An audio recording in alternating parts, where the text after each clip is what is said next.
And that was your weather for today. Now over to Jacob for a special news package. Thank you, Jeff. For decades, or even centuries, we've seen the legends duke it out in the ring. Mike Tyson, Jack Dempsey, Muhammad Ali, Rocky Balboa, though not in that order. We've seen these men at the very peaks of their careers, at the very height of their lives. But what about before then? What about at the very beginning? Today, at Brunswick Boxing Stars Boxing Gym, we're going to take a look behind the scenes and see just what it takes to become a champ. So without further ado, let's go. Upon entry, a guest is greeted by a spacious interior, a myriad of friendly faces, and some great colorful decor, including this mural of Muhammad Ali, which perfectly captures the face he makes when he punches someone else in the face. So props to the artist. It also makes for one hardcore daycare. The gym is a good place for a child to get healthy with or without their family and learn to defend themselves, and I think we can agree that the security is naturally very tight. My name is Troy Connor, I'm 13, and my weight division is 118. I'm Tim O'Connor, his father. I got ADHD, and I did this sport because I need the energy out. I do running, I do my regular routine at the boxing gym. Sometimes I spar all the time. Do you have a boxing idol, and if so, who is it? And Holyfield. Oh, why is that? Yeah. Kind of like your style, right? He fought with a lot of energy, like me. I always liked him as a fighter, watching him growing up. And he fights in a very similar fashion. Evander Holyfield, the real deal, used to bring a lot of energy into the ring. Always fought with a ton of heart. And that's how he fights too. Troy was diagnosed with ADHD, very hyper, and he needed something extra. I had him in karate, it wasn't enough. He played football, he needed something after football. So I got him into boxing. Troy was, I guess, 7, almost 8 years old when he started, and he loved it. My name's Danny Bean.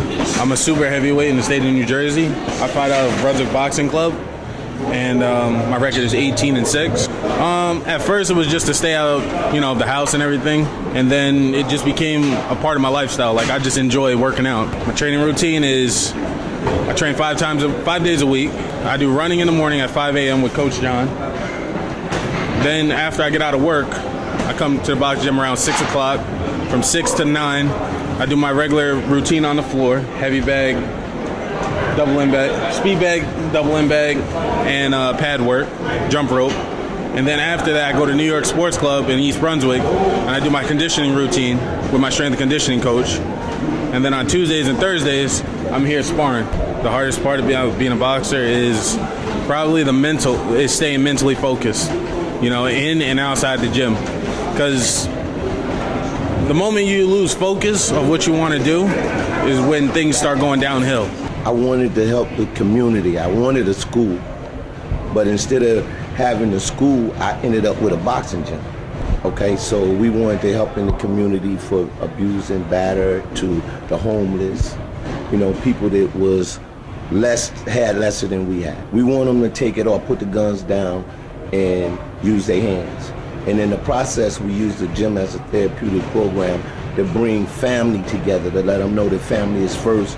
We was able to reach a lot of the clients mentally first. 90% of boxing is mental. So we have champions. We didn't turn, some of our clients went pro. For at least the last 3 or 4 years, we've been turning out at least 1 or 2 pros. We have the Junior Olympic champion. We got 2-time consecutive 3 years in a row Diamond Glove and Golden Glove champions. This is a gym where we use it more for therapeutic problems in our community and families, and to reunite everybody, no matter what race, color, or religion they are. They could come here, and we hope we be able to find shelter and get them back into the work atmosphere too. We're very family oriented. We welcome everybody. Everyone here is part of our family. We treat everyone as such. The children are all our children, and we tend to get to know the family and not just the child. So I think this is a very unique boxing gym. It's not just boxing. It's definitely a lot more than that, and they know that they can come to us for help. That does it for today's Big Scoop. This is Jacob Carter, EBHS News, signing out.